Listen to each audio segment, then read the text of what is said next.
Bien, como les decía, entonces vamos a ver la articulación entre salud y educación, pero para eso vamos a ir definiendo a qué denominamos salud y a qué denominamos también educación. La Organización Mundial de la Salud define a la salud como el completo bienestar de la persona, ¿sí? A nivel físico, emocional, social, y no se refiere, el término de salud no se contrapone, digamos, a enfermedad, ¿sí? No siempre que la persona no goce de buena salud, ¿no? Va a tener una enfermedad, porque como bien dice la definición, se refiere a salud el bienestar completo de la persona, ¿sí? Y si nosotros pensamos, a lo mejor, un día habitual de cualquiera de nosotros, en alguna de las áreas, ¿no? El área social, física, cognitiva, etcétera, a lo mejor ese día nos pasó alguna situación que nos desequilibró un poco, ¿no? Entonces, la salud lo vamos a definir, como decía recién, como un estado de bienestar completo, ¿no? Físico, mental, social, y también se define la salud como la capacidad de funcionamiento de una persona, ¿sí? La persona goza de salud cuando puede funcionar, ¿no? En todas estas áreas de manera aceptable. ¿Por qué digo aceptable? Porque también los parámetros de normalidad, ¿no? Que van más como el hecho de salud, se definen socialmente.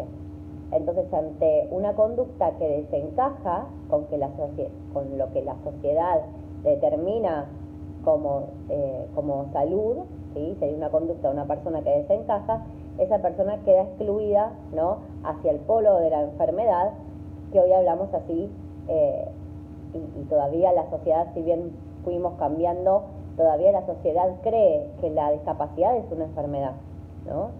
Porque hay conductas, digamos, que la misma sociedad determina como anormales, que van por fuera de lo que se llamaría el criterio de normalidad para una sociedad.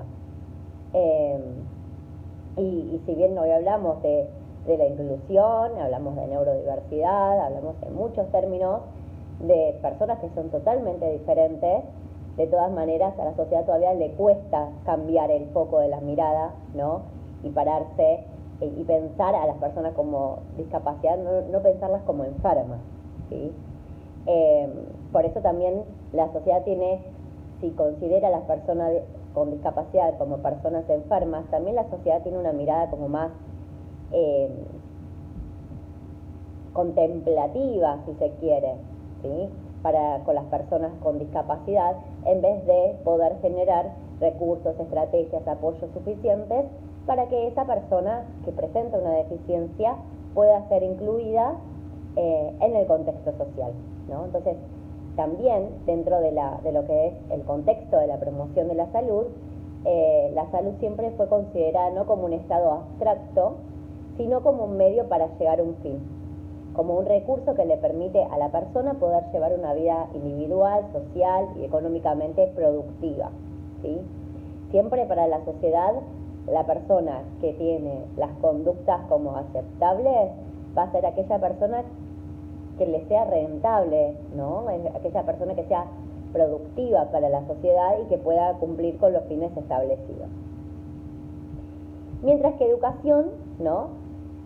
Cuando hablamos de educación hablamos obviamente de aprendizaje, ¿no? Son conocimientos, habilidades, también valores, creencias y hábitos que un grupo de personas transfieren a otras personas a través de distintos tipos de recursos, como puede ser narraciones, discusiones, la enseñanza, la formación explícita, la investigación, ¿sí? Pero la educación no solo se va a producir a través de la palabra, porque va a estar presente en cada una de nuestras acciones que realizamos, ya sea por imitación, por naturalización, ¿sí? Y la educación nunca acaba, ¿sí? Si bien tenemos en los parámetros sociales a la educación como la formación explícita, ¿no? En los distintos niveles, nivel inicial, primario, secundario, terciario y universitario, más allá de eso, aprendemos todo el tiempo de las personas que nos rodean, ¿no? Nos pasa por ahí en una jornada laboral, aprendemos algo nuevo de otra persona que nos transmite ese tipo de conocimiento o enseñanza. Cuando somos chicos también, ¿no? Los niños aprenden muchas veces por imitación y naturalizan las acciones que ven de su entorno. Por eso siempre que haya una dificultad precisa, ¿no? Sobre todo en el ámbito escolar, cuando hay alguna conducta o hay algo que nos está alertando sobre el aprendizaje de un estudiante, también tenemos que conocer el contexto, ¿no? Saber cómo está compuesta su familia, su historia vital, ¿no? En el desarrollo. Por eso es que se plantean distintas entrevistas, ¿no? También igual podemos educarnos como a nosotros mismos, ¿no? En un proceso que se llama aprendizaje autodidacta, ¿no? Nos vamos como educándonos a nosotros mismos a través también de la adquisición de herramientas en nuestra interacción con el mundo que nos rodea. Cualquier experiencia que tenga un efecto que es formativo, en que uno piensa, siente, actúa, se puede considerar educativa, ¿sí? No solamente, como decía recién, en el contexto de la educación formal en los distintos niveles, sino que también cualquier cosa, cualquier experiencia, ¿no? Cualquier cosa que nosotros hagamos que nos haga pensar, sentir o actuar, o ambas tres, muchas veces van de la mano, se considera una acción educativa. La educación formal, bueno, decíamos estas etapas como estaban divididas, ¿sí? También saber que la educación es un derecho humano, ¿sí? Inherente, universal, que no debe discriminar por razones de raza, discapacidad, condición socioeconómica, ¿sí? Etcétera. Todas las personas tienen derecho a acceder a la educación de calidad, ¿sí? Bajo los términos de equidad, y también considerando la educación que, y sobre todo en el ámbito formal de formación, ¿no? Estrictamente, considerar que todos deben de recibir la misma calidad en cuestión de aprendizaje, atendiendo a las necesidades particulares de cada estudiante, ¿no? Como veníamos hablando, todos los estudiantes tienen distintas formas de aprender, distintas formas de apropiarse del objeto de conocimiento, también de demostrar lo que han aprendido, ¿no? Entonces muchas veces que hay un estudiante que tiene dificultades para poder, por ejemplo, plasmar en una hoja lo aprendido, ¿no? O redactar un texto coherente que le permita dar cuenta de lo que ha aprendido, pero que sin embargo cuando yo le pregunto me puede responder de forma oral. Todos estos ajustes razonables, ¿no? Los formadores lo deben de tener en cuenta. También saber que la educación es un proceso de sociabilización, ¿no? Que nos permite adquirir ciertos hábitos que luego los replicamos el día de mañana en los otros contextos de interacción, ¿no? Por ejemplo, cuando en el colegio nos enseñaron a formar una fila, la fila es, a donde vayamos como adultos tenemos que hacer una fila, ¿no? Vamos al súper y hacemos la fila esperando, ¿sí? Y cada una de las acciones que la educación transmite tiene un fin y un propósito que va a ser justamente el de crear ciudadanos competentes que sean productivos para la sociedad. Y es por eso que en primera instancia los contenidos curriculares en primera instancia los determina el Estado, ¿sí? Después ese currículum pasa por otras instancias de transformación en la que luego llegan a los docentes, ¿no? Pero en primera instancia los ejes generales que se van a ver los decide en gran parte el Estado. Entonces también ¿no? Plantear como estos dos polos, por un lado quiénes y qué quieren que los estudiantes aprendan, y por el otro lado la educación debe de poder asegurar de que esa persona es una persona reflexiva, es una persona autocrítica, ¿sí? Y que no es una máquina en donde solamente se lo llena con contenidos. Esto es importante porque muchas veces en educación, ¿no? Tenemos muchas vertientes, ¿no?, que estudian la educación, la sociología de la educación, bueno, demás. Se plantean cuál va a ser la función de la educación, ¿no? ¿Qué se quiere con eso? Porque muchas veces se plantea la educación como una especie de adoctrinamiento, ¿no?, en el que se imparte distintos saberes con un propósito en particular y que nadie lo puede argumentar, ¿no?, o contradecir. Si bien obviamente hay ciertos contenidos que tenemos que aprender, ¿no es cierto?, también hay que darle a los estudiantes esta opción de poder reflexionar y autocriticar, ¿no?, porque la verdad absoluta no la tiene nadie, no la tiene un texto, no la tiene, ¿no? Entonces también tenemos que pensar en que esos estudiantes tienen que poder reflexionar, ¿no?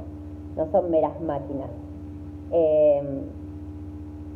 Por eso decimos que la función de la educación es ayudar y orientar a ese estudiante para conservar y utilizar los valores de la cultura que se imparten, fortaleciendo la identidad nacional, ¿no? Y abarca muchos ámbitos.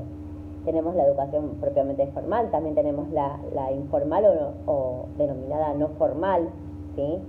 Pero sobre todo se refiere a la educación a la influencia ordenada ejercida sobre una persona para formarla y desarrollarla, ¿no?, a varios niveles complementarios, que como decíamos tiene que ver con las acciones sociales, con qué quiere la sociedad o con qué fin, ¿sí?, para que sea productivo, claramente. Después de haber definido un poco esta salud y educación, para nuestro trabajo tenemos que saber que estas dos están unidas, ¿sí? La salud tiene importante influencia en lo que son los resultados educativos, sobre todo en el desarrollo cognitivo, intelectual y la capacidad de aprendizaje de un estudiante. La integración entre entonces salud y educación va a ser muy importante, ¿sí?, para también poder destrabar algunas cuestiones que aparecen cuando hablamos de inclusión educativa. ¿Y por qué decimos esto? Si nosotros hablamos que salud es el completo bienestar, ¿no?, de una persona, múltiples áreas, si cualquier cosa le pasa a esa persona, ¿no?, va a afectar, por ejemplo, su rendimiento académico. Así tenga, por ejemplo, alguna situación familiar que responde más al contexto, ¿no?, si tiene alguna deficiencia cognitiva, ¿no?, o motriz, o social, o de comunicación, ¿no?, cualquier cosa que le pase a esa persona va seguramente a influir en su capacidad de aprendizaje, no porque no pueda, ¿sí?, sino porque se va a ver involucrado en una serie de malestares que pueden venir de cualquiera de estas áreas que puede obstaculizar el proceso de aprendizaje, ¿no? Por eso siempre digo, cuando un estudiante tiene una dificultad de aprendizaje y el docente puede percibir que le está costando o que se frustra con facilidad, que no puede lograr adquirir ciertos aprendizajes que ya deberían de haberse dado, también tenemos que preguntarnos bueno, ¿qué sucede? ¿Sí? Empezar a indagar qué le sucede a ese estudiante, si no le interesa el objeto de conocimiento, si no entiende a su docente, si pasó algo en la casa, si vino sin comer, ¿sí? Tenemos que poder indagarnos porque cualquier cosa influye en su aprendizaje. Y pensemos también que la escuela es como es ese ámbito en donde todo sale a la luz, digamos, ¿no? En la escuela se viven muchas situaciones que son complejas, por supuesto, pero que ese estudiante no encuentra otra manera de poder expresarse u otro lugar o otras personas, ¿sí? Y simplemente cuando alguien lo contiene puede expresar lo que les pasa. Y algo más que le quería decir sobre esto, bueno, no importa, ya me voy a acordar.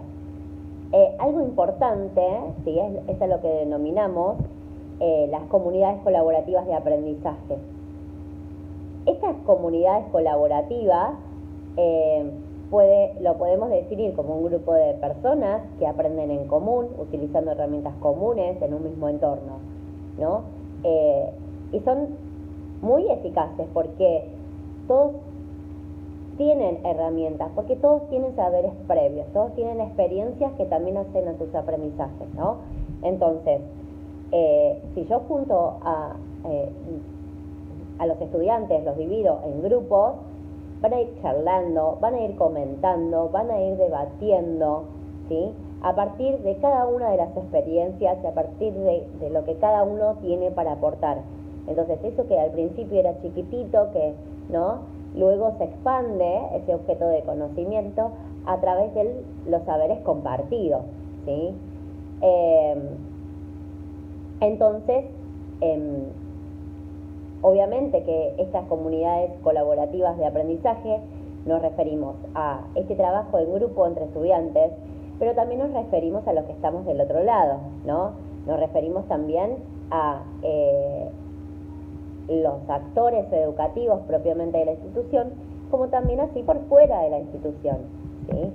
Y cuando hablamos de inclusión y hablamos de que tenemos un estudiante con discapacidad, ese estudiante puede o no estar en tratamiento, ¿no? Con diferentes tipos de profesionales, y es importante que haya un ida y vuelta, ¿no? Entre los acompañantes, docentes, si llega a incluirse una MAI, si hay profesionales externos. Siempre el término de salud y educación está articulado de esta manera, ¿sí? Porque obviamente yo tengo que conocer qué le pasa a mi estudiante, ¿no? A quien yo acompaño al aula, qué le está sucediendo, para poder empezar a plantear también un plan de trabajo que se ajuste a las necesidades que está pasando en determinado momento, ¿no? A veces, y me ha pasado escuchar en una escuela, yo como acompañante, ¿no? Decir, no tenemos que tener reunión con los profesionales porque salud es una cosa y educación es otra, ¿no? Como distinto, ¿no? Si desde el área psicopedagógica, por ejemplo, se pueden brindar orientaciones para que la seño tenga presente, ¿no? Que pueda los profesionales comunicar cuáles son las barreras que ven en este estudiante y demás, me parece sumamente enriquecedor, ¿no? Para todos. Y del otro lado la seño también poder dar devolución de cómo es el proceso de aprendizaje que ha pasado este estudiante. Entonces, esa comunicación entre los distintos actores es importante y se tiene que trabajar en conjunto. Cada uno desde su formación va a poder ampliar la mirada en todo, ¿sí? Sobre cómo debería ser la forma de abordaje, qué debemos de tener en cuenta, ¿sí? Cómo le podemos presentar apoyos que sean significativos para este estudiante. Y hay información que no la obtenemos en un aula, o hay información al contrario que no se obtiene en un consultorio, ¿no? Entonces, la articulación va a ser fundamental, sobre todo cuando hablamos de las prácticas inclusivas, ¿no? Porque va a requerir un equilibrio entre lo nuevo, lo viejo, lo instituido, lo instituyente, y de alguna manera abraza el conflicto que necesariamente aparece entre el pasado y el presente, lo que queremos en el futuro, porque siempre hubo estas brechas entre educación y salud, ¿no? Siempre hubo, o desde que comenzamos en un principio con la integración, ¿no? Con el paradigma de integración, donde, bueno, en las escuelas ordinarias podían ir niños que tienen alguna dificultad, alguna discapacidad, ya empezaron ahí las brechas, ¿no? De decir, no, esto te corresponde a vos, no, esto te corresponde a vos, o no sé, ¿no? Como, muchas discusiones y tensiones en el medio, ¿no? Entonces, es importante saber que sí están articulados, como decíamos recién, ¿no? Y que hay que trabajar en conjunto para poder ver resultados, porque si cada uno dice, no, te corresponde a vos, no, te corresponde a vos, ¿no? Y todos aparecen como una gran bola revuelta, ¿no? Donde los roles se empiezan a diferenciar y a distanciar, porque no hay conexión, no hay comunicación y no hay aprendizajes colaborativos. Después vamos a ver las repercusiones en ese estudiante, ¿no? Por eso decimos que tiene que haber un real compromiso de todas las personas involucradas, en donde obviamente, como decía yo, si en el principio de la integración empezaron a haber brechas, para llegar a esta instancia del aprendizaje colaborativo, ¿no? Las comunidades colaborativas de aprendizaje, hay que cuestionarse, ¿no? Hay que cuestionarse de ciertos valores o creencias, de lo que nosotros creíamos y demás, ¿no? Entonces, hay algunas condiciones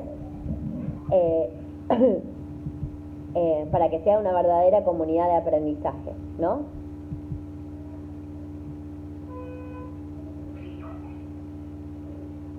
Hola, Verónica. Estamos viendo articulación de salud y educación, ¿sí?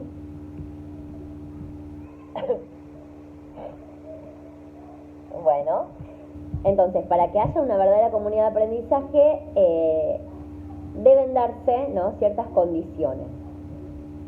Cambios institucionales, ¿no?, que faciliten el desarrollo de las comunidades de aprendizaje, porque ya sea comunidad de aprendizaje planteada para los estudiantes o ya sea para el trabajo colaborativo de profesionales, ¿no?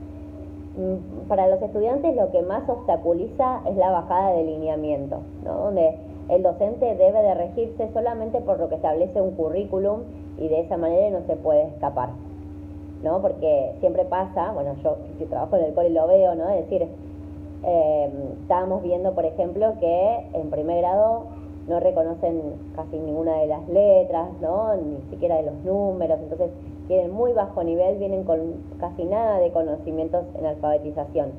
Entonces, llegó una bajada de alineamiento de, no sé, trabajar con una palabra entera, no trabajar con iniciales o silábicamente, ¿no? Que según inspección debe ser así, ¿no? Entonces, ahí es donde nos replanteamos y decimos, pero este grupo que tengo en este momento, no puedo trabajar de esta manera porque no reconocen el sonido de ninguna de las letras, no la pueden convertir al grafema ni nada por el estilo, ¿sí? Por ahí conocen las vocales, pero las consonantes, por ejemplo, no. Entonces, hay como instituciones que tienen este currículum bien estricto, bien cerrado, en donde se debe de realizar de esa manera y no aceptan ningún cambio.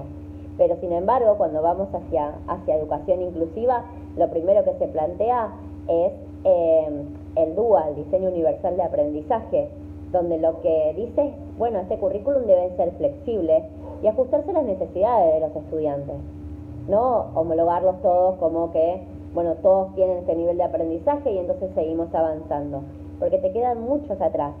Y después, por ejemplo, en alfabetización, vemos estudiantes que están inclusive en secundaria sin saber leer y escribir. Y es gravísimo que esto suceda y que nadie pare y diga, no, pará, acá algo está pasando, ¿no? Y no se pregunten sobre qué estamos haciendo. Entonces, y por otro lado, también hay ciertas instituciones que le cuesta mucho aceptar las figuras que vienen de afuera, ¿no? A las figuras externas, llamémosle el acompañante, el equipo de profesionales externos, ¿no? Psicólogos, psicopedagogos, fonos, que están por fuera de la escuela, y les cuesta mucho trabajar articuladamente en llamar, en mandarse un mail, tener reuniones, pedir informes, recibirlos, hacer devolución, como diciendo, no, acá en educación solamente nosotros estamos, responde la institución, ¿no? Lo de afuera como que es otro ámbito. Entonces hay todavía muchas barreras en cuanto a poder trabajar de manera distinta y poder ofrecer herramientas distintas a los estudiantes, ¿no?, que se ajusten a sus necesidades, como decíamos hoy. También, para que haya una verdadera comunidad de aprendizaje, hay que buscar modelos efectivos para el funcionamiento de esta comunidad. Y lo que tenemos acá como contra es que este modelo de inclusión que se empieza a visualizar, obviamente no se empieza a implementar en Argentina, pero para Argentina precisamente no estábamos preparados como sociedad, porque es la realidad. Fíjense que se implementó en un principio la integración sin la formación de los docentes, que son los primeros que van a son los primeros que van a accionar cuando ven dificultades del aprendizaje, ¿no? Y esto queda muy en claro porque no pueden pensar en una propuesta didáctica diferente, ¿no? O con los ajustes razonables diferentes. El otro día justo que estaba revisando una planificación, ¿no? Y le habíamos dado a un docente el dispositivo de inclusión de un estudiante en donde tenía orientaciones, ¿no? Que necesitaba, no sé, el ajuste en las letras, la numeración hasta tanto número, bueno, cuestiones así. Cuando reviso la planificación para esos estudiantes, había todavía, o sea, cuestiones que estaban muy raras. Entonces, claro, él me decía, yo no sé hacer esto, no lo sé hacer, yo sé que vos me decís tal cosa de orientar, pero no lo puedo plasmar, ¿no?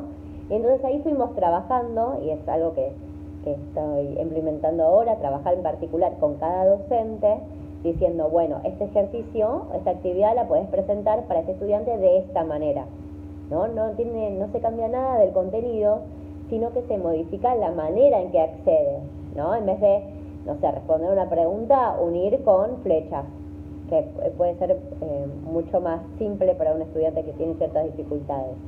En estas cuestiones así, ¿no? Y es ahí donde nos encontramos con muchas trabas para eso. Porque nunca estuvo el modelo, o sea, nunca estuvimos como sociedad preparados para eso. Y es ahí donde aparecen las barreras y en realidad donde se van acentuando las brechas que hay para la educación inclusiva, ¿no?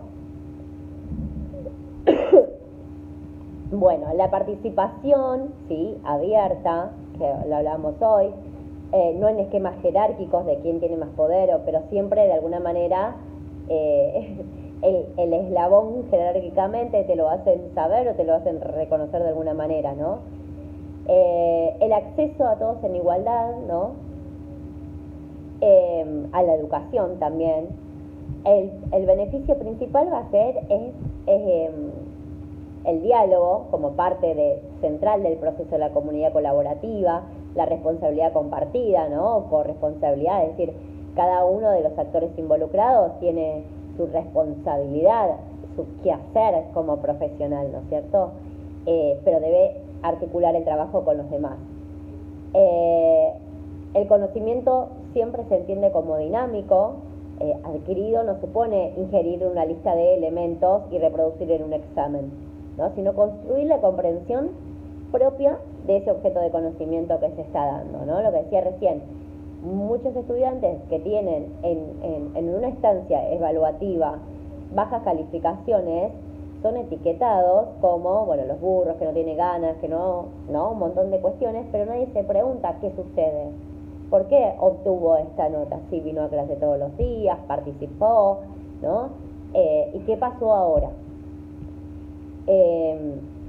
Sí, ¿sí?